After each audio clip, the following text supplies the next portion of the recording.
Hello students, मैं प्रवीण कुमार रुक्मिणी प्रकाशन के दारोगा मुख्य परीक्षा क्वेश्चन गाइड के सेट नंबर 14 के साथ सेट नंबर 14 दारोगा मुख्य परीक्षा क्वेश्चन गाइड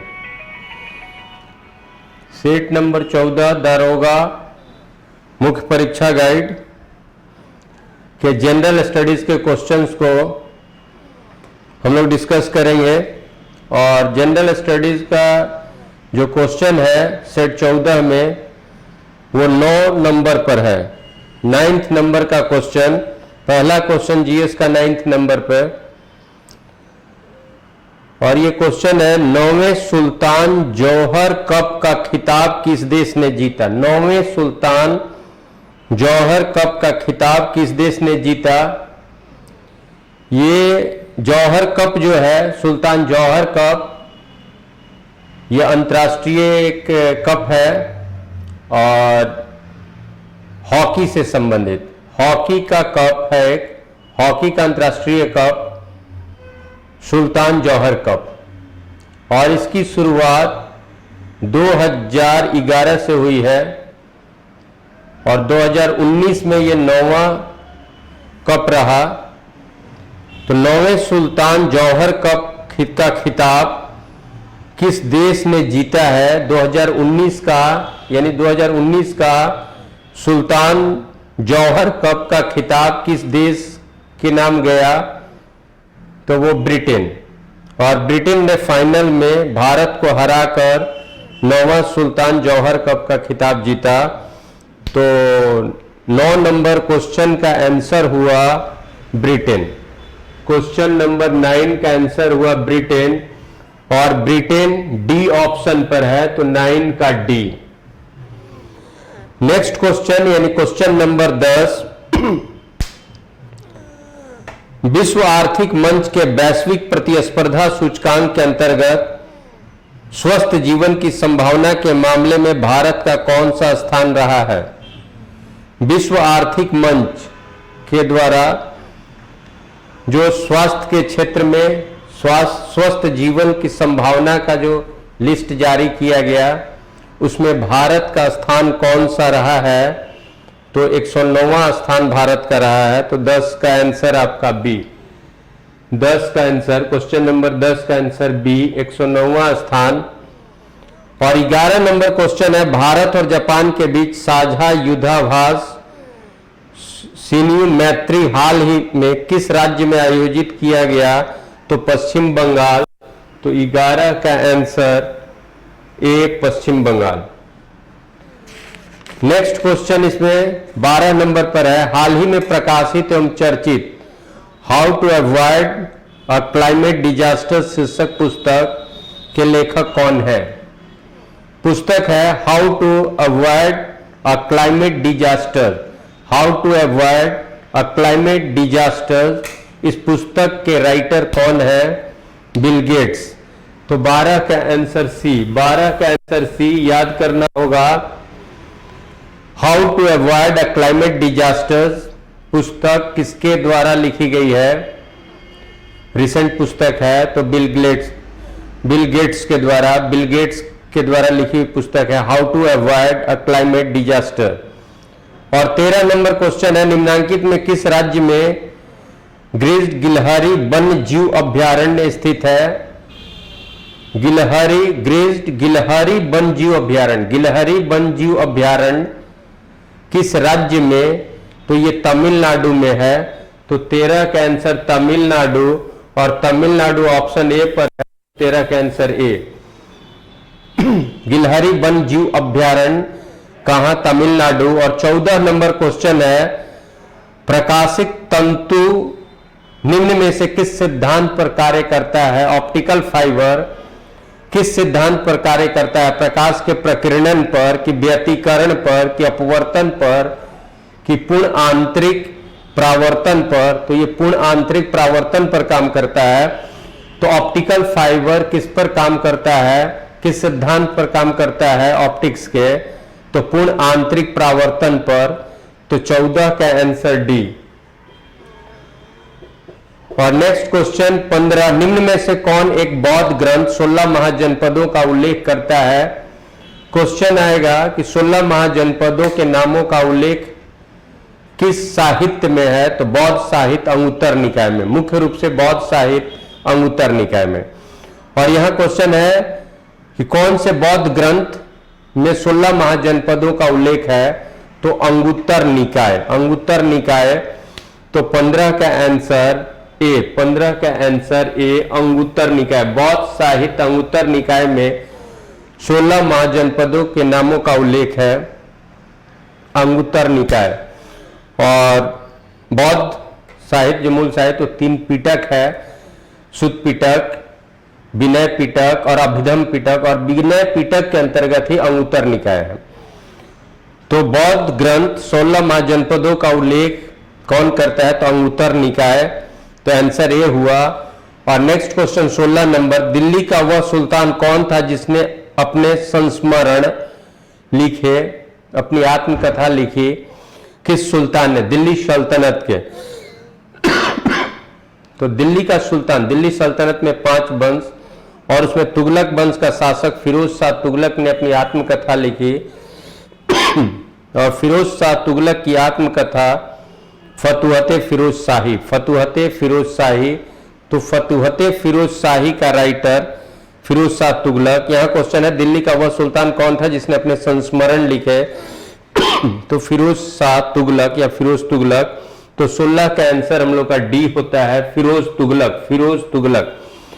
और 17 नंबर क्वेश्चन है, महाराणा सांगा ने इब्राहिम लोदी को किस युद्ध में परास्त किया था? तो वो है खतौली का युद्ध, जो 1518 में, जिसमें राणा सांगा ने इब्राहिम को पराजित किया था। और उसके बाद राणा सांगा बाबर को बुलाने में, राणा सांगा का भी नाम है, जो इब्राहिम के विरुद्ध बाबर को आमंत्रित करता है। तो खतौली का युद्ध जिसमें राणा सांगा ने इब्राहिम लोदी को परास्त किया था, वो खतौली का युद्ध। और खतौली का युद्ध 1518 का, महाराणा सांगा ने इब्राहिम लोदी को किस युद्ध में पराजित किया? महाराणा सांगा ने इब्राहिम लोदी को किस युद्ध में परास्त किया? तो खतौली का युद्ध 1518। तो 17 का आंसर डी होता है। और फिर 18 नंबर क्वेश्चन, नेक्स्ट क्वेश्चन जो हम लोग का होगा, 1857 ईस्वी के स्वतंत्रता संग्राम की वीरांगना महारानी लक्ष्मीबाई की जन्म स्थली कहां? लक्ष्मीबाई की जन्म स्थली कहां? तो वाराणसी। तो 18 का आंसर सी, वाराणसी। लक्ष्मीबाई की जन्म स्थली वाराणसी। और भारत की सबसे बड़ी जनसंख्या जनजाति कौन सी है? कौन सी जनजाति, ट्राइब जो है संख्या में सबसे अधिक है जनजातियों में? जनजातियों में सबसे ज्यादा जनसंख्या किस जनजाति की है? तो वो गोंड जनजाति की है। और 19 का आंसर ए, गोंड जनजाति की जनसंख्या अन्य जनजातियों की तुलना में अधिक है। और 20 नंबर क्वेश्चन है, डायमेंशन दिए, विमीय सूत्र, विमीय सूत्र एम एल इनवर्स 1 और टी इनवर्स 2, ये किसका है? किसका ये बीमा है? विमीय सूत्र है श्यानता यानी विस्कोसिटी का, कि प्रणोद का, कि आघूर्ण का, कि प्रत्यास्था गुणांक का। तो M L inverse 1 T inverse 2 ये प्रत्यास्था गुणांक का होगा। प्रत्यास्था गुणांक का मतलब होता है, प्रत्यास्था गुणांक प्रतिबल बटे विकृति, प्रतिबल बटे विकृति। और प्रतिबल और विकृति का जब आप डायमेंशन, प्रतिबल हो जाएगा तो फिर वो बल हो गया, मास एक्सेलरेशन, और फिर विकृति का वो लेंथ में होगा, एरिया में, और उससे जो डायमेंशन आप निकालिएगा तो M L inverse 1 T inverse 2 निकलेगा। तो प्रत्यास्था गुणांक बराबर प्रतिबल बटे विकृति, प्रतिबल बटे विकृति। और फिर इसका जब डायमेंशन डिसाइड करेंगे तो M L inverse 1 T inverse 2 होगा। तो विमीय सूत्र M L inverse 1 T inverse 2 किसका है? तो प्रत्यास्था गुणांक का। तो 20 का आंसर डी, 20 का आंसर डी होगा। और नेक्स्ट 21 नंबर क्वेश्चन है, महिलाओं के सशक्तिकरण के लिए राष्ट्रीय नीति किस वर्ष से अपनाई गई? तो 2001 से। महिलाओं के सशक्तिकरण के लिए राष्ट्रीय नीति नेशनल पॉलिसी किस वर्ष से अपनाई गई? तो 2001 से। तो 21 का आंसर ए, 21 का आंसर ए 2001। और फिर 22 नंबर क्वेश्चन है, अमीर खुसरो किस शासक के दरबारी थे? अमीर खुसरो बलबन से लेकर मोहम्मद बिन तुगलक तक रहा है। तो अमीर खुसरो किस इसमें से किसके थे? हमने बताया बलबन से लेकर मोहम्मद बिन तुगलक तक। तो यहां पर डायनेस्टी दिया हुआ है, कहीं नाम दिया हुआ है, तो खिलजी। तो बलबन गुलाम वंश का, और उसके बाद खिलजी वंश आता है। खिलजी के बाद तुगलक के 2 शासकों तक ये रहता है, तो पूरा खिलजी के साथ रहता है। फिर मोहम्मद गजनवी, तो ये होगा नहीं। जहांगीर, अकबर तो होगा नहीं क्योंकि ये लोग मुगल के। तो ये हमने बताया बलबन से लेके मोहम्मद बिन तुगलक तक अमीर खुसरो। तो खिलजी, 22 का आंसर ए खिलजी। अमीर खुसरो पूरे खिलजी शासकों के साथ रहा। तो 22 का आंसर ए। और 23 नंबर क्वेश्चन है, रेगुर किस मिट्टी को कहा जाता है? तो काली मिट्टी को रेगुर भी कहा जाता है, काली मिट्टी को रेगुर भी कहा जाता है।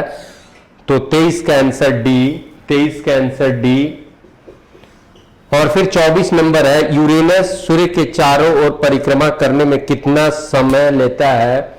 यूरेनस सूर्य के चारों ओर चक्कर काटने में कितना समय लेता है? सबसे कम समय कौन लेगा सूर्य के चारों ओर चक्कर काटने में?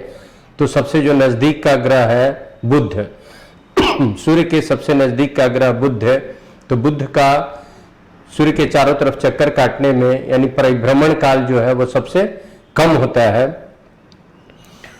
और यूरेनस कितना टाइम लेता है? यूरेनस तो 84 वर्ष। तो 24 का सी। अब इसमें थोड़ा सा आपको स्ट्रेस लेना पड़ेगा क्योंकि ये कभी कभी पूछता है, तो किसका परिभ्रमण काल कितना है वो देखना होगा, यानी मरकरी से लेकर के नेपच्यून तक का। तो यूरेनस सूर्य के चारों ओर परिक्रमण करने में कितना समय लगता है? 84 वर्ष।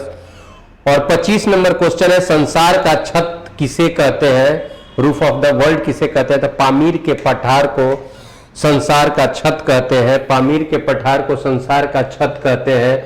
तो 25 का आंसर ए हुआ। और 26 नंबर क्वेश्चन है, निम्न में से किसने भारत सरकार अधिनियम 1935 को गुलामी का अधिकार पत्र कहा था? तो जवाहरलाल नेहरू ने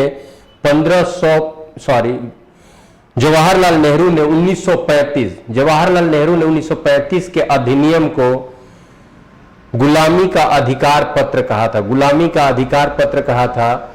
यह स्टेटमेंट जवाहरलाल नेहरू का 1935 के शासन अधिनियम के प्रति। लेकिन आप एक चीज जान लीजिए कि भारतीय संविधान का सबसे बड़ा स्रोत के रूप में अगर बात आता है तो 1935 का अधिनियम। और 1935 के अधिनियम से संबंधित एक क्वेश्चन और भी जो हमेशा पूछते रहता है कि 1935 के अधिनियम द्वारा प्रांतों में पूर्ण स्वायत्तता और केंद्र में द्वैध शासन व्यवस्था की शुरुआत। तो प्रांतों में पूर्ण स्वायत्तता और केंद्र में द्वैध शासन व्यवस्था की शुरुआत किस अधिनियम से? तो 1935 के अधिनियम से। और प्रांतों में द्वैध शासन व्यवस्था की शुरुआत किससे? 1919 के अधिनियम से। तो निम्न में से किसने भारत सरकार अधिनियम 1935 को गुलामी का अधिकार पत्र कहा? किसने 1935 के शासन अधिनियम को गुलामी का अधिकार पत्र कहा? तो जवाहरलाल नेहरू। तो 26 का आंसर हम लोग का डी हुआ। 26 का आंसर डी। और 27 नंबर क्वेश्चन है, निम्नांकित नृत्यों में से गुजरात से संबंध रखने वाला कौन सा नृत्य है? विदेशिया, कुचिपुड़ी, डांडिया रास नृत्य, चुन्नर। तो इसमें डांडिया जो है, डांडिया रास नृत्य जो है वो गुजरात का, डांडिया रास नृत्य गुजरात का, विदेशिया बिहार का है, कुचिपुड़ी आंध्र प्रदेश का। तो डांडिया रास नृत्य गुजरात का। तो 27 का आंसर हम लोग का सी हुआ। 27 का आंसर सी हुआ। और 28 नंबर क्वेश्चन है, ईश्वर पूजा की जागर पद्धति यानी पूजा की जागर पद्धति ये कहां पर है, मुख्य रूप से जागर पद्धति कहां से है, तो ये उत्तराखंड से है। थोड़ा जादू टोना वाला पद्धति है ये वर्शिप का। उसमें रोग, इससे ये है कि रोग दुख से मुक्ति के लिए ये जागर पद्धति। तो जागर पद्धति मुख्य रूप से कहां पर प्रचलित है या कहां की ये पद्धति है, तो उत्तराखंड की जागर पद्धति, पूजा की जागर पद्धति उत्तराखंड। और 29 नंबर क्वेश्चन है, नागार्जुन सागर बहुउद्देशीय परियोजना कौन सी नदी पर है, तो नागार्जुन सागर कृष्णा नदी पर। अर्जुन और सागर ऐसे करके याद रखिए, अर्जुन और कृष्ण, अर्जुन और कृष्ण। तो नागार्जुन सागर बहुउद्देशीय परियोजना कौन सी नदी पर स्थित है, कृष्णा नदी पर। नागार्जुन सागर बहुउद्देशीय परियोजना कृष्णा नदी पर, ए हो गया। और 30 नंबर क्वेश्चन है, मशहूर टीवी सीरियल रामायण के निर्माता कौन थे। ये जो सीरियल रहा है 80 के दशक में, यानी 80 के मध्य में, 85-85 के बाद, तो 1985 के बाद ये बहुत ही पॉपुलर सीरियल रहा है, रामायण सीरियल। तो दूरदर्शन पर जो रामायण सीरियल चलता था उसके निर्माता कौन, तो रामानंद सागर। तो मशहूर टीवी सीरियल रामायण के निर्माता कौन थे, रामानंद सागर। तो 30 का सी। और 31 नंबर क्वेश्चन है, 1937 में बिहार विधानसभा के अध्यक्ष के रूप में निम्नलिखित में से कौन निर्विवाद चुने गए थे। निर्विवाद था ऐसा, चुने गए थे या निर्विवाद बनाए गए थे। 1937 में बिहार विधानसभा के अध्यक्ष के रूप में कौन निर्विवाद बनाए गए थे, तो प्रोटेम स्पीकर बने थे सजदानंद सिन्हा, वहां बिहार विधानसभा के भी। और बिहार विधानसभा के प्रथम स्पीकर, फर्स्ट स्पीकर, प्रथम अध्यक्ष, बिहार विधानसभा के प्रथम अध्यक्ष बने थे रामदयालु सिंह, रामदयालु सिंह। तो 1937 में बिहार विधानसभा के अध्यक्ष के रूप में निम्नलिखित में से कौन निर्विवाद बने थे, तो रामदयालु सिंह। लेकिन यहां पर हम ये बता दें कि उस विधानसभा में प्रोटेम स्पीकर किनको बनाया गया था, तो सजदानंद सिन्हा को, डॉक्टर सजदानंद सिन्हा। और बाद में संविधान सभा के भी अस्थायी अध्यक्ष डॉक्टर सजदानंद सिन्हा। तो बिहार विधानसभा के अध्यक्ष के रूप में निम्नलिखित में कौन निर्विवाद बने थे, तो रामदयालु सिंह। तो 31 का बी, 31 का आंसर बी, रामदयालु सिंह। और 32 नंबर क्वेश्चन है, निम्नलिखित में कौन से स्थल पर जहां अशोक के स्तंभ मौजूद है में बैल प्रधान है, तो बैल प्रधान स्तंभ, अशोक का वह स्तंभ जिसके शीर्ष पर बैल का शीर्ष, बैल जिसके शीर्ष पर बैल की आकृति है, ये कहां से, ये बहुत इंपॉर्टेंट है, तो रामपुरवा पश्चिम चंपारण, रामपुरवा पश्चिम चंपारण। तो अशोक का स्तंभ जिसमें बैल प्रधान है, ये कहां से, तो रामपुरवा यानी पश्चिम चंपारण, रामपुरवा जो पश्चिम चंपारण में। तो 32 का आंसर डी। और 33 नंबर क्वेश्चन है, बक्सर की प्रसिद्ध लड़ाई कब हुई थी, ये एकदम डेट से पूछा हुआ है। तो 64 तो सबको मालूम है, और 64 में दो ऑप्शन है, 21 जून 1764 और 22 अक्टूबर 1764। तो आंसर है 22 अक्टूबर 1764। बक्सर की प्रसिद्ध लड़ाई कब, 22 अक्टूबर 1764। और बक्सर का ये युद्ध जो है, इसका परिणाम भारतीय इतिहास को एक नया मोड़ देता है, या फिर आप कहिए कि इस युद्ध का परिणाम जो है वो अंग्रेजों को भारत में एक राजनीतिक शक्ति के रूप में स्थापित करने का मार्ग प्रशस्त करता है। तो बक्सर की प्रसिद्ध लड़ाई कब, 22 अक्टूबर 1764, यानी बी आंसर हुआ। और 34 नंबर क्वेश्चन है, निम्नलिखित में किसने 1857 के विद्रोह को स्वतंत्रता के पूर्व भारतीय युद्ध के रूप में उल्लेखित किया, बीडी सावरकर। और बीडी सावरकर ने 1857 के विद्रोह को भारत का प्रथम स्वतंत्रता संग्राम भी कहा है। बीडी सावरकर ने 1857 के विद्रोह को भारत का प्रथम स्वतंत्रता संग्राम भी कहा है। और 35 नंबर क्वेश्चन है, भारत के किस प्रधानमंत्री ने बहुउद्देशीय नदी घाटी परियोजना को आधुनिक भारत का मंदिर कहा है, जवाहरलाल नेहरू। पंडित जवाहरलाल नेहरू ने बहुउद्देशीय नदी घाटी परियोजनाओं को आधुनिक भारत का मंदिर कहा। पंडित जवाहरलाल नेहरू ने बहुदेशीय नदी घाटी परियोजनाओं का आधुनिक भारत का मंदिर कहा? तो 35 का आंसर ए। और 36 नंबर क्वेश्चन है, भारतीय संविधान में नागरिकता के प्रावधान कब लागू हुए? भारतीय संविधान में नागरिकता के प्रावधान कब लागू हुए? इस क्वेश्चन पे थोड़ा सा हम लोग बात करेंगे। भारतीय संविधान में नागरिकता के प्रावधान कब लागू हुए?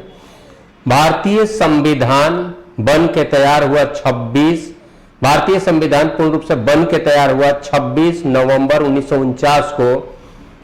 नवनिर्मित भारतीय संविधान को संविधान सभा ने 26 नवंबर 1949 को अंगीकार कर लिया, लेकिन भारतीय संविधान पूर्ण रूप से लागू हुआ 26 जनवरी 1950 को और भारत गणराज्य की श्रेणी में स्थापित हुआ 26 जनवरी 1950 को।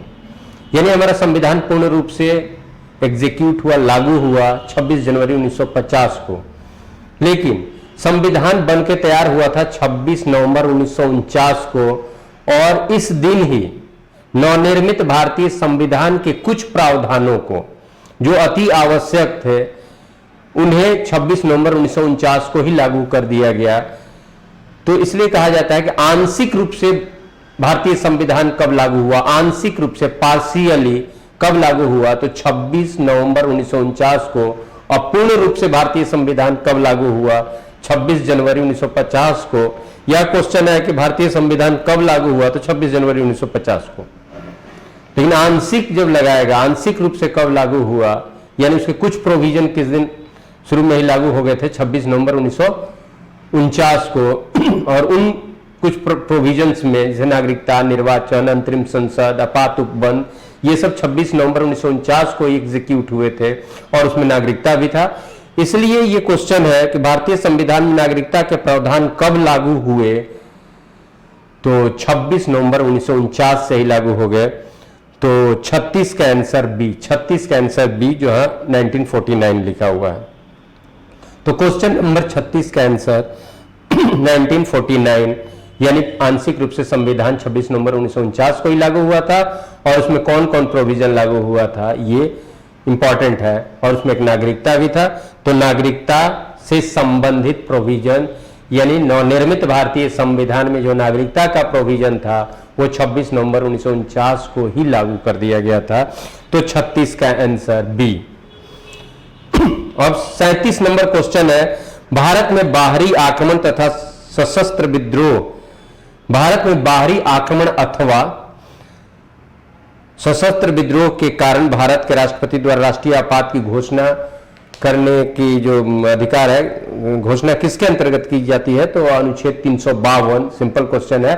आपात उपबंध 352, 356 और 360। 352 राष्ट्रीय आपात, 356 राष्ट्रपति शासन राज्य में और 360 वित्तीय आपात। तो राष्ट्रीय आपात जिसका ग्राउंड होता है बाह्य आक्रमण यानी सीमा सुरक्षा खतरे में हो या आंतरिक सशस्त्र विद्रोह हो रहा हो, आर्म रिबेल हुआ हो, तो इस ग्राउंड पर 352 इंपोज हो सकता है, नेशनल इमरजेंसी इंपोज हो सकता है, किया जा सकता है किसके द्वारा? राष्ट्रपति के द्वारा। तो ये कहां पर, किस आर्टिकल में? 352। तो 37 का आंसर ए। और 38 नंबर क्वेश्चन है, जिस समय दिल्ली ब्रिटिश भारत की राजधानी बनी उस समय वायसराय कौन था? दिल्ली ब्रिटिश भारत की राजधानी कब? 1912 में। 1911 के घोषणा 1912 में दिल्ली को राजधानी बनाया गया। उसके पहले ब्रिटिश भारत का राजधानी कहां था? उनका हेडक्वार्टर कहां था? कलकत्ता। तो कलकत्ता से राजधानी दिल्ली बनाया गया 1912 में। और उस समय वायसराय कौन था? Lord Hardinge. Lord Hardinge. तो 38 का आंसर सी होगा। और 39 नंबर क्वेश्चन, क्वेश्चन नंबर 39, प्रथम भारतीय उपग्रह किस वर्ष छोड़ा गया? तो 1975 में। और वो उपग्रह आर्यभट्ट। तो प्रथम भारतीय उपग्रह आर्यभट्ट किस वर्ष छोड़ा गया? तो 1975 में। और 40 नंबर क्वेश्चन है, निम्नांकित में कौन से दो शहर उत्तर दक्षिण का कॉरिडोर से जुड़े हुए हैं? तो श्रीनगर और कन्याकुमारी। उत्तर दक्षिण कॉरिडोर से जुड़ने वाला श्रीनगर और कन्याकुमारी, NH-44। तो 40 का आंसर ए। और 41 नंबर क्वेश्चन है, भूमिगत जल के प्रवाह के साथ नीचे की ओर बहने वाले प्रदूषकों को क्या कहते हैं? भूमिगत जल के प्रवाह के साथ नीचे की ओर बहने वाले प्रदूषकों को क्या कहते हैं? तो उसको निछालक कहते हैं, निछालक। भूमिगत जल के प्रवाह के साथ जो पॉल्यूटेंट का बहाव होता है उसको निछालक कहते हैं। तो 41 का आंसर ए हुआ। और 42 नंबर क्वेश्चन है, एक निश्चित आकृति में व्यवस्थित ताराओं के समूह को क्या कहते हैं? ऐसे ग्रुप ऑफ स्टार जो उसको हम लोग क्या कहते हैं? तो गैलेक्सी कहते हैं। तो गैलेक्सी बहुत बड़ा टर्म हुआ। गैलेक्सी, एक गैलेक्सी में अनगिनत स्टार्स होते हैं और अपने गैलेक्सी का या पृथ्वी से नजदीक जो स्टार्स आपको दिख रहा है और वो कंपेरेटिव जो नजदीक है, तो यहां से कुछ आकृति, उन स्टार्स का कुछ आकृति ऐसा बनता हुआ दिखता है। तो वैसे ताराओं के समूह जिनका कोई आकृति बनता हुआ दिखता है पृथ्वी से, तो ऐसे समूह को नक्षत्र कहा जाता है, कॉन्स्टेलेशन कहा जाता है, नक्षत्र कहा जाता है। तो 42 का आंसर बी, एक निश्चित आकृति में व्यवस्थित ताराओं के समूह को क्या कहते हैं? नक्षत्र। और आकाशगंगा क्या हुआ? आकाशगंगा का मतलब गैलेक्सी, ग्रुप ऑफ स्टार्स जो बहुत बड़ा होता है। और सौरमंडल अपना गैलेक्सी, सौरमंडल यानी सौरमंडल अपना गैलेक्सी नहीं, सौरमंडल स्टार मैंने सूर्य और जो पूरे प्लैनेट और सैटेलाइट मिलाकर के सौर परिवार हुआ, जो मिल्की वे गैलेक्सी का एक स्टार है। यानी सौरमंडल किस गैलेक्सी में है? मिल्की वे गैलेक्सी में। और निश्चित आकृति में व्यवस्थित ताराओं के समूह को क्या कहते हैं? नक्षत्र। तो 42 का आंसर बी हुआ। और 43 नंबर क्वेश्चन है, उत्तर भारत में चांदी का सिक्का टंका जारी करने वाला मध्यकालीन शासक कौन था? तो दिल्ली सल्तनत में दो प्रमुख सिक्का था, टंका और जीतल। टंका और जीतल, टंका चांदी का और जीतल तांबा का। टंका चांदी का और जीतल तांबा का। और यह सिक्का पूरे दिल्ली सल्तनत में प्रमुख सिक्का के रूप में रहा। और इन दोनों सिक्कों को शुरू करने वाला कौन था? तो गुलाम वंश का शासक इल्तुतमिश। इल्तुतमिश तो किसके द्वारा शुरू किया गया? इल्तुतमिश के द्वारा। इल्तुतमिश के पहले जो शासक था कुतुबुद्दीन ऐबक, वो अपने नाम का कोई सिक्का उक्का जारी नहीं किया था। तो टंका और जीतल किसके द्वारा? इल्तुतमिश के द्वारा, अल्तमश के द्वारा। उसको अल्तमश भी कहते हैं। और 44 नंबर क्वेश्चन है, अकबर की इच्छा अनुसार किसने रामायण का फारसी में अनुवाद किया? यानी क्वेश्चन ये है कि अकबर के शासन काल में रामायण का फारसी में अनुवाद, अकबर के शासन काल में रामायण का फारसी में अनुवाद किसके द्वारा किया गया था? तो अब्दुल कादिर बदायूनी के द्वारा।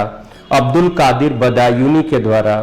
और अबुल फजल भी एक ऑप्शन है। तो अबुल फजल रामायण का अनुवाद नहीं, अबुल फजल अकबरनामा, अबुल फजल लिखा था अकबरनामा। तो अकबर की इच्छा अनुसार किसने रामायण का फारसी में अनुवाद किया? या अकबर के काल में रामायण का फारसी में अनुवाद किसके द्वारा? अब्दुल कादिर बदायूनी के द्वारा। तो 44 का आंसर बी होता है। और 45 नंबर क्वेश्चन है, 1942 में कांग्रेस के बंबई अधिवेशन में किसके द्वारा भारत छोड़ो प्रस्ताव प्रस्तावित किया गया था? इस प्रस्ताव को किसने लाया था अधिवेशन में?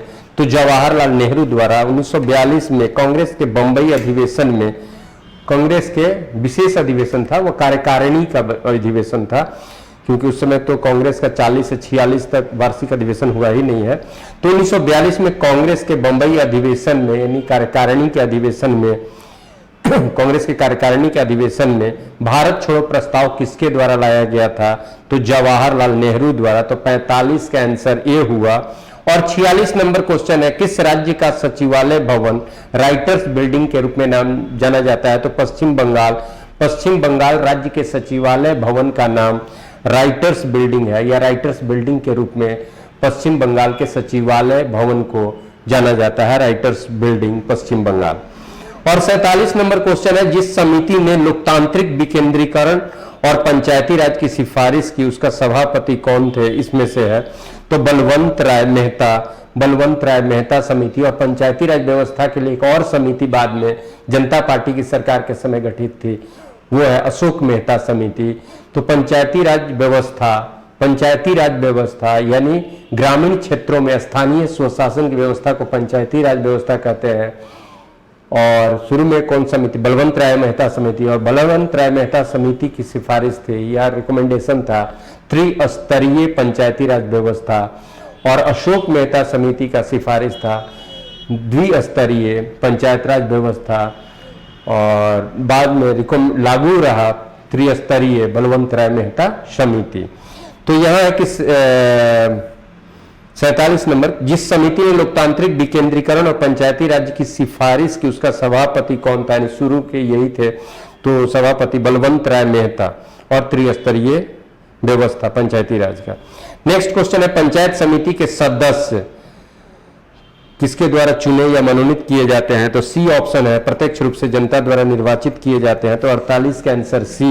और 49 नंबर क्वेश्चन है, हमारे संविधान के किस भाग में 300 पानों में पंचायतें बनाने की परिकल्पना है, यानी आपका क्वेश्चन ये है कि पंचायत राज व्यवस्था भारतीय संविधान के किस भाग में है, तो भाग 9 में है पंचायत राज व्यवस्था, और आर्टिकल 243, आर्टिकल 243, और कंफ्यूज नहीं होइएगा, आर्टिकल 40 भी पंचायत से रिलेटेड है, जो राज्य के नीति निर्देशक तत्व में है। वहां पर संविधान ये एक्सपेक्ट करती है कि राज्य शासन पंचायत को ज्यादा सुदृढ़ करे, पंचायत को ज्यादा सुदृढ़ करे, ये एक्सपेक्टेशन है वेलफेयर वाला कॉन्सेप्ट में जो राज्य का नीति निर्देशक तत्व है उसके आर्टिकल 40 से, और पंचायत यानी स्थानीय स्वशासन से संबंधित जो प्रावधान है वो है आर्टिकल 243 में, और भाग 9 हुआ, तो 49 का आंसर ए हुआ। और 50 नंबर क्वेश्चन, भारत में निम्नलिखित में किस राज्य में नगरीय घनत्व सर्वाधिक है, तो नगर का घनत्व, नगर यानी अर्बन पॉपुलेशन की डेंसिटी सबसे अधिक कहां है, ज्यादा जनसंख्या नहीं, घनत्व अर्बन डेंसिटी का पॉपुलेशन, अर्बन पॉपुलेशन की डेंसिटी, नगरीय जनसंख्या का घनत्व सबसे ज्यादा कहां है, तो ये पश्चिम बंगाल, तो 50 का आंसर डी हुआ। और 51 नंबर है, निम्नलिखित में किसका उद्गम भारत में नहीं है, इन नदी सब है, तो किसका उद्गम भारत में नहीं है, रावी, चेनाब, ब्यास, सतलज, तो सतलज का उद्गम भारत में नहीं है, ये तिब्बत के राक्षस ताल झील से, तिब्बत के राक्षस ताल झील से इसका उद्गम है। तो निम्नलिखित में किसका उद्गम भारत में नहीं है, तो सतलज का, तो 51 का आंसर ए, सतलज का उद्गम, सतलज नदी का उद्गम भारत में नहीं है, ये तिब्बत के राक्षस ताल झील से इसका उद्गम है, तो सतलज आंसर हुआ 51 का ए। और 52 नंबर क्वेश्चन है, इधर हमारे कुछ पर्सनालिटी है स्वतंत्रता संग्राम के, और इधर इनके द्वारा बुक या पत्रिका का नाम है, तो सुरेंद्रनाथ बनर्जी, इनके द्वारा ए नेशन इन मेकिंग, ये सुरेंद्रनाथ बनर्जी की बुक है, ए नेशन इन मेकिंग, एक नेशन इन मेकिंग, एक राष्ट्र जो बनने जा रहा है, अ नेशन इन मेकिंग, तो सुरेंद्रनाथ बनर्जी का 4 हो जाएगा। Dadabhai Naoroji, poverty and British rule in India, यानी और दादा भाई नौरोजी ने ही सबसे पहले ये बताया कि किस तरह से भारतीय राजस्व का प्रयोग जो हो रहा है वो ब्रिटेन के विकास के लिए हो रहा है, टैक्स का, हमारे रेवेन्यू का यूज ब्रिटेन के विकास में हो रहा है, drain wealth of Indian economy, ये चीज बताने वाला भारत के धन का दोहन का सिद्धांत ये किसने पहले समझाया, दादा भाई नौरोजी। तो Dadabhai Naoroji, poverty and British rule in India, ये दादा भाई नौरोजी की पुस्तक हुई। और Subhash Chandra Bose, the Indian struggle, Subhash Chandra Bose का, और महात्मा गांधी का हिंद स्वराज, महात्मा गांधी का हिंद स्वराज। तो 52 का 4, 3, 2, 1 हमारा अरेंज हो रहा है, जो ऑप्शन ए में है, Surendranath Banerjee, a nation in making, Dadabhai Naoroji, poverty and British rule in India, और Subhash Chandra Bose, the Indian struggle, और महात्मा गांधी, हिंद स्वराज। 4, 3, 2, 1 ऑप्शन बनता है ए, तो 52 का आंसर ए। और 53 नंबर क्वेश्चन है, निम्नलिखित वनों में से भारतीय भूमि पर सर्वाधिक क्षेत्रफल किसका पाया जाता है, तो उष्ण कटिबंधीय वर्षा वन का, कि उष्ण कटिबंधीय पर्णपाती वन का, कि पर्वतीय वन का, कि मैंग्रोव वन का। तो उष्ण कटिबंधीय वन यानी उष्ण कटिबंध में, उष्ण कटिबंध का मतलब हुआ 23.5 डिग्री उत्तरी अक्षांश से 23.5 डिग्री दक्षिणी अक्षांश, यानी कर्क रेखा से मकर रेखा के बीच जो वन है उसको उष्ण कटिबंधीय वन कहा जाता है। उष्ण कटिबंधीय वन में भी 2 कैटेगरी है, उष्ण कटिबंधीय एवरग्रीन फॉरेस्ट यानी उष्णकटिबंधीय वो एवरग्रीन नहीं दिया हुआ है, या वर्षा वन, हाँ उष्णकटिबंधीय एवरग्रीन यानी सदाबहार वन या उष्णकटिबंधीय वर्षा वन, और एक होता है उष्णकटिबंधीय पर्णपाती वन। यानी उष्णकटिबंध में मिलने वाले वन दो कैटेगरी में मुख्य रूप से, एक उष्णकटिबंधीय सदाबहार वन यानी जिसका पत्ता सालों, जिस वृक्ष का पत्ता एकदम हरा रहता है, एक बार में पत्ते उसके नहीं गिरते हैं, और एक पर्णपाती उष्णकटिबंध का पर्णपाती डेसिडियस फॉरेस्ट होगा जिसका साल में एक बार पूरा पत्ता गिर जाता है, वो डेसिडियस। तो उष्णकटिबंधीय सदाबहार वन को ही उष्णकटिबंधीय वर्षा वन भी कहते हैं। उसके लिए ज्यादा वर्षा चाहिए, साल एनुअल रेनफॉल ज्यादा चाहिए, 200 cm से ज्यादा होता है। और एक उष्णकटिबंधीय पर्णपाती है तो उसमें 100 सेंटीमीटर से ऊपर का वर्षा चाहिए। तो भारत में, और एक मैंग्रोव पर्वत होता है, मैंग्रोव यानी तटीय, सागर उगर के तट पर या महासागर के तट पर जो वृक्ष है उसको तट मैंग्रोव फॉरेस्ट कहते हैं। और एक पर्वतीय, पर्वतों पर मिलने वाला जो फॉरेस्ट है ऊंचाई पर, पर्वतीय वन कहते हैं। तो भारत में जो उपलब्ध वन है उसमें अधिकांश वन, यानी किस प्रकार के वन का क्षेत्रफल सबसे ज्यादा है या अधिकांश रूप से कौन सा वन भारत में पाया जाता है, तो उष्णकटिबंधीय पर्णपाती, उष्णकटिबंधीय पर्णपाती वन ज्यादा है, और उसको हम लोग मानसून वन भी कहते हैं। तो उष्णकटिबंधीय सदाबहार वन को उष्णकटिबंधीय वर्षा वन कहते हैं, और उष्णकटिबंधीय पर्णपाती वन को उष्णकटिबंधीय पर्णपाती वन को मानसून वन भी कहते हैं, या उष्णकटिबंधीय मानसून वन भी कहते हैं। तो भारत में ज्यादा हमारा जो फॉरेस्ट है वो उष्णकटिबंधीय पर्णपाती है। और उष्णकटिबंधीय वर्षा वन या उष्णकटिबंधीय सदाबहार वन जो होता है वो मुख्य रूप से इक्वेटर के पास में, और उसका सबसे ज्यादा स्थिति मिलेगा 5 डिग्री नॉर्थ से 5 डिग्री साउथ वाले बेल्ट में, जिसको विषुवतीय क्षेत्र कहेंगे। तो 53 का आंसर हमारा बी हुआ। और 54 नंबर, मंगला तेल कुआं कहाँ है, तो राजस्थान के बाड़मेर जिले में। तो मंगला तेल कुआं कहाँ है, राजस्थान के बाड़मेर जिला में। और 55 नंबर क्वेश्चन है, किस जनगणना दशक में भारतीय दशकीय जनसंख्या वृद्धि अधिकतम रही है। तो अब तक का किस डिकेड में सबसे ज्यादा जनसंख्या वृद्धि रहा है, तो प्रतिशत के हिसाब से, संख्या नहीं प्रतिशत के हिसाब से, प्रतिशत वृद्धि जनसंख्या, दशकीय जनसंख्या वृद्धि दर हो गया, तो जनसंख्या मैंने प्रतिशत में जनसंख्या वृद्धि नहीं, जनसंख्या वृद्धि दर कहाँ ज्यादा रहा है, तो रेट कहाँ ज्यादा, परसेंटेज ग्रोथ सबसे ज्यादा किस डिकेड में हुआ, तो वो 1961 से 71 में सबसे ज्यादा जनसंख्या प्रतिशत दर रहा है, यानी जनसंख्या वृद्धि प्रतिशतता सबसे ज्यादा कहाँ रहा है, तो 1961 से 71 24% तक, 24.8 यानी लगभग 25% जनसंख्या वृद्धि, 25% जनसंख्या वृद्धि आंका गया है 1961 से 71 के दौरान। लगभग 25% जनसंख्या वृद्धि 1961 से 71 के बीच। तो सबसे ज्यादा दशकीय जनसंख्या वृद्धि कब रहा है, तो 1961 से 71, बहुत इंपॉर्टेंट। तो 55 का बी। और 56 नंबर क्वेश्चन है, शेरशाह द्वारा पटना को राजधानी बनाने की चर्चा किस पुस्तक में मिलती है, तारीख दाऊदी में। तो 56 का सी। और 57 नंबर क्वेश्चन है, बिहार के मनेर में स्थित शाह दौलत का मकबरा किसने बनवाया था, तो ये बिहार के लिए, बिहार स्पेशल के लिए क्वेश्चन है। बिहार के मनेर में स्थित शाह दौलत का मकबरा किसने बनाया था, इब्राहिम खां काकर ने, इब्राहिम खां काकर। तो 57 का ए। और 58 नंबर क्वेश्चन है, बिहार में लोकसभा और राज्यसभा की सीटों की संख्या क्रमशः कितनी है, तो बिहार से लोकसभा में सीट 40 और राज्यसभा में 16 है। बिहार से लोकसभा में सीट 40 और राज्यसभा में 16 है।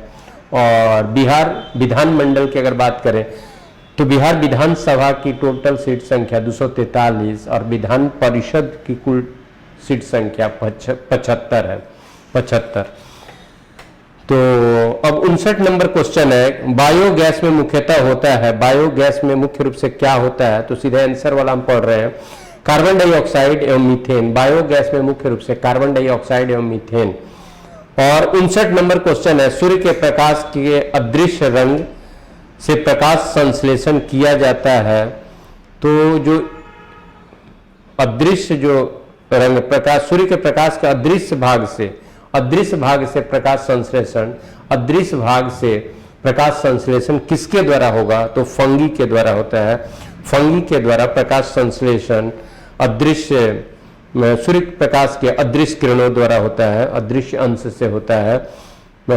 फुफुंद में या फंगी में प्रकाश संश्लेषण, कवक में कोई प्रकाश संश्लेषण नहीं होता है, और वृक्षों में जो होता है वो दृश्य जो भाग होता है उससे होता है। अदृश्य भाग से प्रकाश संश्लेषण की क्रिया किसमें संपन्न होती है? तो फफूंद में या फंगी में। और 61 नंबर क्वेश्चन है, इधर रोग है, इधर विटामिन जिसके कमी से ये रोग होता हो, तो रतौंधी विटामिन ए, और rickets vitamin D, scurvy vitamin C, और बेरी विटामिन बी। तो 4 1 2 3 इसका बनेगा, 4 1 2 3। रतौंधी विटामिन ए की कमी से, रिकेट्स विटामिन डी की कमी से, स्कर्वी विटामिन सी की कमी से, और बेरी विटामिन बी की कमी से। तो 61 का आंसर सी, 61 का आंसर सी होगा। और 62 नंबर क्वेश्चन है, प्रकाश का रंग निर्धारित होता है किसके द्वारा? प्रकाश का रंग किस चीज पर डिपेंड करता है? प्रकाश की तीव्रता पर, प्रकाश के वेग पर, प्रकाश के आयाम पर, तरंग दैर्ध्य पर यानी वेवलेंथ पर। तो प्रकाश का रंग निर्धारित होता है, प्रकाश का रंग निर्धारित होता है, प्रकाश का रंग निर्धारित होता है तरंग दैर्ध्य पर, वेवलेंथ पर। प्रकाश का रंग निर्धारित होता है तरंग दैर्ध्य से यानी वेवलेंथ से। और 63 नंबर क्वेश्चन है, टेलीविजन ग्राही के दूरस्थ नियंत्रण में किस प्रकार की वैद्युत चुंबकीय विकिरण प्रयोग में लाई जाती है?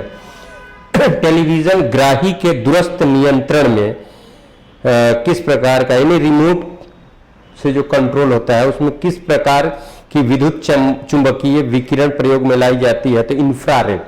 तो इंफ्रारेड रिमोट से जब किसी चीज हम कंट्रोल करते हैं तो उसमें किस तरह का, तो रिमोट से किस तरह के विद्युत चुंबकीय विकिरण प्रयोग में लाया जाता है? तो इंफ्रारेड रेज, इंफ्रारेड रेज। तो 63 का सी, 63 का सी। और 64 नंबर है, हरित गृह प्रभाव मुख्यतः घटित होता है, हरित यानी green house effect. Green house क्या है? तो ग्रीन हाउस इफेक्ट यह है कि वायुमंडल पृथ्वी से उत्सर्जित या पृथ्वी से विकरित रेडिएटेड हीट एनर्जी को वायुमंडल रोकता है। वायुमंडल गैसों का एक मिश्रण है, पृथ्वी के चारों तरफ गैसों का एक मिश्रण पृथ्वी को ढके हुए है, गैसीय आवरण एक पृथ्वी को ढके हुए है, जो विभिन्न गैसों का एक मिश्रण है जिसको वायु कहते हैं, और उस कवर को वायुमंडल कहेंगे। तो वायुमंडल पृथ्वी के गुरुत्वाकर्षण के कारण पृथ्वी के चारों तरफ ये गैसीय आवरण उपस्थित है, और पृथ्वी के द्वारा जो उष्मा हीट एनर्जी को एब्जॉर्ब किया जाता है, फिर ये रेडिएटेड हीट एनर्जी को ये वायुमंडल रोकता है। अगर ये वायुमंडल नहीं रहता तो पृथ्वी पर तापांतर बहुत ज्यादा रहता, दिन में बहुत गर्म होता और सूर्यास्त के बाद वो भाग एकदम ठंडा हो जाता। तो पृथ्वी से जो रेडिएटेड हीट एनर्जी रहता है उसको वायुमंडल रोकता है, और पृथ्वी के चारों तरफ एक एडेक्वेट टेम्परेचर बना होता है। तो वायुमंडल जो है पृथ्वी से विकिरित उष्मा ऊर्जा को चेक करता है, रोकता है, और उसमें रोकने में सबसे रिस्पॉन्सिबल गैस जो है वो कार्बन डाइऑक्साइड है।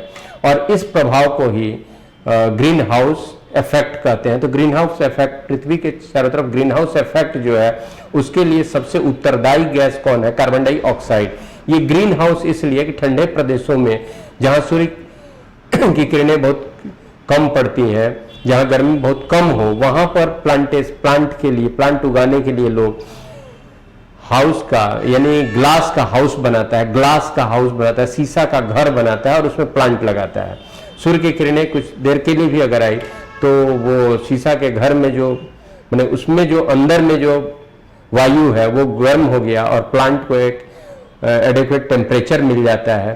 तो वो ग्लास अरेंजमेंट क्या करता है कि बाहर के बाहर के ठंडे क्षेत्र से उसको क्या करता है, उस वायु को डिस्कनेक्ट करता है और इसके उष्मा को बाहर जाने से वो ग्लास रुकता है और इस प्रकार शीशा के जो वो अरेंजमेंट है उसके अंदर का वायु गर्म हो जाता है।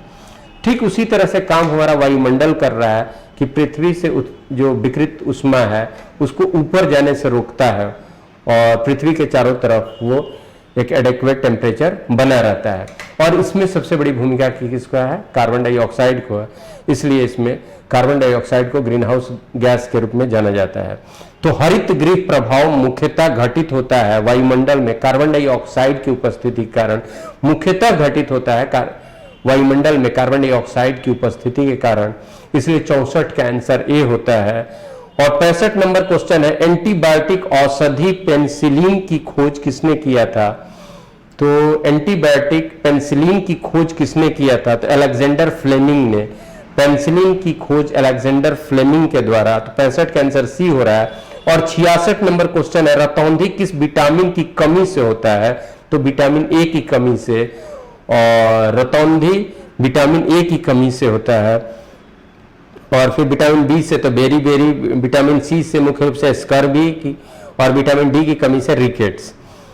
तो रतौंधी किस विटामिन की कमी से होता है? तो विटामिन ए। और नेक्स्ट 67 नंबर क्वेश्चन है, जैव मंडल में रासायनिक पोषकों का चक्रण होता है जल द्वारा, वायु द्वारा, भूमि द्वारा। तो ये सभी जो माध्यम है इन सबके द्वारा रासायनिक पोषकों का चक्रण होता है। तो 67 का डी होगा। और 68 नंबर क्वेश्चन है, 68 नंबर पे जो क्वेश्चन है, खाद्य श्रृंखला में उत्पादक प्रोड्यूसर जो है प्रकाश ऊर्जा को बदलता है, यानी वो प्लांट हुआ फोटोसिंथेसिस के दौरान, वो प्रकाश यानी प्लांट ही क्या है तो उत्पादक है, और वो फोटोसिंथेसिस के द्वारा प्रकाश ऊर्जा को रासायनिक ऊर्जा में बदलता है। प्रकाश ऊर्जा को किसमें बदलता है? रासायनिक ऊर्जा में। तो खाद्य श्रृंखला में उत्पादक यानी प्रोड्यूसर यानी प्लांट किंगडम प्रकाश ऊर्जा को बदलता है रासायनिक ऊर्जा में, प्रकाश ऊर्जा को बदलता है रासायनिक ऊर्जा में। तो 68 का डी हुआ। और 69 है, पुनरुद्भवन की विशेष क्षमता पाई जाती है। पुनरुद्भवन का मतलब होता है कि वैसा कोई जीव है जिसका अगर कोई एक कहीं से भी कोई अंग अगर अलग होता है तो फिर वहां से नया जीव वो शुरू हो जाता है, पूर्ण शरीर फिर वहां से शुरू हो जाता है। तो इसको पुनरुद्भवन कहते हैं। और पुनरुद्भवन की विशेषता किसमें पाई जाती है? तो पॉरीफेरा में। पॉरीफेरा में पुनरुद्भवन की क्षमता पाई जाती है, रीजनरेशन की क्षमता पाई जाती है पॉरीफेरा में। तो 69 का बी हुआ। और 70 नंबर क्वेश्चन है, एक खाद्य श्रृंखला के कुछ ही चरण होते हैं, क्योंकि हर चरण पर ऊर्जा क्या होता है? खाद्य श्रृंखला में एक के बाद दूसरे को जो एनर्जी ट्रांसफर होता है, तो हर खाद्य श्रृंखला में, फूड चेन में हर स्टेप पर एनर्जी कम होता है, एनर्जी कुछ ना कुछ कम होता है। तो खाद्य श्रृंखला के कुछ ही चरण होते हैं, क्योंकि हर चरण पर ऊर्जा घटती है। खाद्य श्रृंखला के हर चरण पर ऊर्जा घटती है। तो 70 का ए हुआ। और 71 नंबर है, कैक्टस में पाए जाने वाला अनुकूलन है पर्णाव और पर्णशूल। अनुकूलन यानी कैक्टस जो अपने को एडप्ट करता है उस क्लाइमेटिक कंडीशन में, उसके लिए कौन रेस्पॉन्सिबल था? सी हुआ, पर्णाव पर्व और पर्णशूल। तो 71 का सी। और 72 नंबर क्वेश्चन है, आपतन कोण इनके बीच यानी इंसिडेंट एंगल ऑफ इंसिडेंट, तो इंसिडेंट रे और नॉर्मल के बीच, इंसिडेंट रे और नॉर्मल के बीच, तो आपतन कोण इनके बीच होता है। तो सतह पर अभिलंब तथा आपतित किरण। तो यहां पर जैसे इंसिडेंट रे आया, आपतित किरण, ये फिर परावर्तित हुआ, ये हम लोग बचपन में ही आप जानते हैं, ये अभिलंब हुआ। तो ये जो एंगल हुआ, एंगल ऑफ इंसिडेंट हो गया, ये जो एंगल हो गया एंगल ऑफ रिफ्लेक्शन हो गया। तो इंसिडेंट, एंगल ऑफ इंसिडेंट किनके बीच? सतह पर अभिलंब तथा आपतित किरण। तो 72 का सी हो गया। और 73 है, अश्व यदि एकाएक चलना प्रारंभ करता है, अश्व घोड़ा यदि एकाएक चलना प्रारंभ करता है तो घोड़े के पीठ पर जो बैठा हुआ व्यक्ति है वो पीछे की तरफ गिरने की आशंका होता है। अगर घोड़ा एकाएक चले तो उसमें जो बैठा है पीछे की तरफ, किसके कारण? तो जड़त्व के कारण। तो विश्राम जड़त्व, यानी पूरा घोड़ा से लेकर के घुड़सवार तक विश्राम में है। घोड़ा जब आगे बढ़ता है तो उसका जो ऊपर वाला बॉडी है अभी विश्राम जड़त्व में है, तो इसलिए पीछे की तरफ। तो विश्राम जड़त्व, तो 73 का सी जड़त्व के कारण, यानी विश्राम जड़त्व, यानी विश्राम से वो गति में जा रहा है, रेस्ट से मोशन में जा रहा है।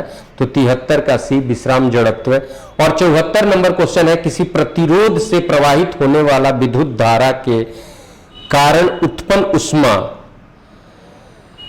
किसी प्रतिरोध से प्रवाहित होने, प्रतिरोध यानी रेसिस्टेंस से प्रवाहित होने वाला विद्युत धारा के कारण उत्पन्न उष्मा, प्रतिरोध से विद्युत धारा जा रहा है, उसको असिस्ट कर रहा है, उसको रोक रहा है, उसके कारण जो वहां उष्मा उत्पन्न होगा, तो उत्पन्न उष्मा विद्युत धारा के वर्ग के समानुपाती होता है। तो यहां पर H बराबर I स्क्वायर एंड R, तो H बराबर, H वो जो हीट एनर्जी जो प्रतिरोध से उस, तो I स्क्वायर इंटू R। तो यहां पर है, किसी प्रतिरोध से प्रभावित होने वाला विद्युत धारा के कारण उत्पन्न उष्मा विद्युत धारा के वर्ग के समानुपाती होता है। तो उत्पन्न उष्मा विद्युत धारा के वर्ग के समानुपाती होता है। तो यहां पर ए हो जाएगा। तो 74 का आंसर ए, 74 का आंसर ए। और 75 नंबर है, जब दो समानांतर तारों को एक ही दिशा में, दो समानांतर तारों से एक ही दिशा में विद्युत प्रवाहित हो, दो समानांतर पैरेलल वायर है और एक ही दिशा में अगर विद्युत प्रवाहित हो रहा हो तो क्या होगा? वे एक दूसरे को आकर्षित करेंगे, यानी तार में एक दूसरे का आकर्षण होगा, वे एक दूसरे को विकर्षित करेंगे, उन्हें चुंबकीय बल एक दूसरे के लंबवत होगा। ये दोनों कोई बल का अनुभव नहीं करेंगे, नहीं, दोनों के बीच में अट्रैक्शन फोर्स काम करेगा, दोनों के बीच में अट्रैक्शन फोर्स काम करेगा। इसमें बहुत सी बातें हैं। तो दो पैरेलल वायर अगर हो और दोनों में इलेक्ट्रिसिटी एक ही डायरेक्शन में जा रहा हो तो दोनों के बीच अट्रैक्शन होगा, इसको याद रखिएगा, दोनों के बीच अट्रैक्शन होगा। तो 75 का ए हुआ। और फिर इधर मैथ रीजनिंग के क्वेश्चंस दिख रहे हैं। फिर क्वेश्चन नंबर 89 में आएंगे। Question number 89, Jim Corbett national park किस राज्य में है? उत्तराखंड में। जिम कॉर्बेट नेशनल पार्क कहां पर है? उत्तराखंड में। तो 89 का सी, 89 का आंसर सी हुआ। बीच में बहुत सा आंसर नहीं लिखा गया है, 89 का आंसर सी हुआ। और 90 नंबर क्वेश्चन है, निम्नलिखित अंतरराष्ट्रीय टेनिस प्रतियोगिताओं में से कौन सी प्रति वर्ष एक ही स्थान पर आयोजित नहीं होता है? तो डेविस कप जो है वो स्थान चेंज होकर के होता है। डेविस कप प्रति वर्ष एक ही स्थान पर आयोजित नहीं होता है, वह डेविस कप। तो 90 का आंसर बी हुआ। और 91 नंबर क्वेश्चन में एक तरफ देश और एक तरफ संबंधित उसका खेल। तो ऑस्ट्रेलिया का खेल मुख्य रूप से क्रिकेट, संयुक्त राज्य अमेरिका का, यूएसए का खेल बेसबॉल, और स्पेन का बुल फाइट, सांडों की लड़ाई, और जापान का जू जित्सु ई। तो इस तरह से हमारा ये बन रहा है CDAE और CDAE सी नंबर ऑप्शन पर है। तो 91 का सी। और 92 नंबर क्वेश्चन है, धार्मिक त्योहार दुर्गा पूजा किस राज्य में ज्यादा उत्साह के साथ मनाया जाता है? यानी ज्यादा शुरू से वहां पर आया। तो पश्चिम बंगाल। दुर्गा पूजा सब जगह मनाया जाता है, लेकिन मुख्य रूप से ज्यादा उत्साह से या ज्यादा प्रमुखता कहां पर देखी जाती है इसकी? तो पश्चिम बंगाल। तो 92 का बी। और 93 नंबर क्वेश्चन में एग्रीकल्चर साइंस के कुछ ब्रांच और उससे रिलेटेड फील्ड या दिया हुआ है। तो एक्वा कल्चर किसको कहते हैं? एक्वा कल्चर किसको कहते हैं? तो मत्स्य के स्टडी को एक्वा कल्चर कहते हैं। मत्स्य को एक्वा कल्चर या उसके उत्पादन को एक्वा कल्चर कहते हैं। और फ्लोरिकल्चर किसको कहते हैं? फ्लोरिकल्चर, तो पुष्प, फ्लावर के ब्रांच को फ्लोरिकल्चर। और सेरीकल्चर में रेशम उत्पादन का स्टडी, तो सेरीकल्चर रेशम। और विटीकल्चर जो है, विटीकल्चर अंगूर के उत्पादन, से संबंधित जो स्टडी ब्रांच है या उससे रिलेटेड जो साइंस है उसको विटिकल्चर। तो एक्वाकल्चर मत्स्य, फ्लोरिकल्चर पुष्प, सेरिकल्चर रेशम और विटिकल्चर अंगूर। तो 93 का इस तरह से हमारा कूट बनता है डी। और 94 नंबर क्वेश्चन है भारत का मसालों का उर्वर क्षेत्र कौन सा है। तो मसाले, सबसे ज्यादा मसाला का प्रोडक्शन के लिए जो क्षेत्र है, जो ज्यादा फर्टाइल लैंड जो मसाला स्पाइस के लिए है वो केरल है। तो 94 का बी, भारत का मसालों का उर्वर क्षेत्र कौन सा है, तो केरल। और 95 नंबर है, निम्न में कौन सा कथन सही है या सही है। इसमें आपका है जनगणना 2001 के अनुसार पश्चिम बंगाल राज्य का जनसंख्या घनत्व सबसे अधिक था, वो गलत है, क्योंकि सबसे ज्यादा जनसंख्या घनत्व 2011 के जनगणना के अनुसार बिहार का है, जो 1106 व्यक्ति प्रति वर्ग किलोमीटर है। और दूसरा है जनगणना 2011 के अनुसार बिहार का जनसंख्या घनत्व अधिक है, अधिक या सर्वाधिक है, तो सबसे अधिक है, तो 2 सही है। तो 95 का आंसर 2 हुआ। और 96 नंबर क्वेश्चन है नोबेल पुरस्कार के बारे में निम्नलिखित कथनों पर विचार कीजिए। इसे कभी भी मरणोपरांत प्रदान नहीं किया जाता है। अर्थशास्त्र में नोबेल पुरस्कार 1991 से दिया जा रहा है।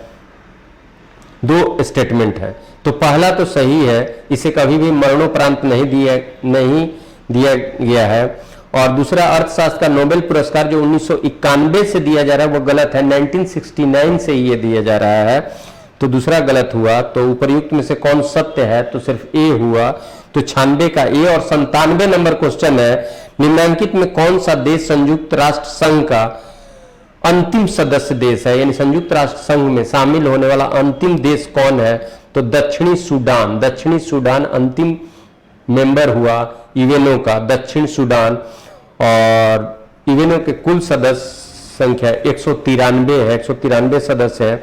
और 98 नंबर क्वेश्चन है कि निम्न युग्मों में यानी जोड़ों में कौन सुमेलित नहीं है। चार्ल्स डार्विन जीव विज्ञान सही है, आइजैक न्यूटन भौतिक विज्ञान सही है, और अल्बर्ट आइंस्टीन भूगोल ये गलत है। अल्बर्ट आइंस्टीन ये भी फिजिक्स के, तो ये सी गलत है। कॉपरनिकस खगोल शास्त्र ये सही है। तो निम्न में कौन सुमेलित नहीं है, तो अल्बर्ट आइंस्टीन भूगोल वो गलत है। तो 98 का आंसर सी हुआ। और 99 नंबर जो क्वेश्चन है पराजीनी फसल स्वर्ण चावल किस वांछनीय लक्षण के लिए तैयार की गई है। एक चावल का प्रकार है, एक नया किस्म है स्वर्ण चावल, वो किस चीज के लिए उसको खास करके तैयार किया गया है, या उसमें क्या चीज विशेष रूप से उसके उपभोग पर प्राप्त होता है, यानी उसमें क्या विशेषता है। तो विटामिन ए की डिफिशियंसी कम करने के उद्देश्य से इस चावल को तैयार किया गया है स्वर्ण चावल।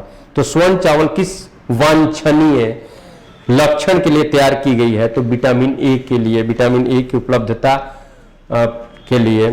तो 99 का आंसर ए हुआ। और 100 नंबर क्वेश्चन पर आपका अर्थमेटिक का क्वेश्चन है, मैथ्स का क्वेश्चन है। तो 99 लास्ट क्वेश्चन जनरल स्टडीज का होता है, और 99 का आंसर ए हुआ विटामिन ए। तो थैंक यू, फिर हम लोग अगले सेट में मिलेंगे। Thank you very much.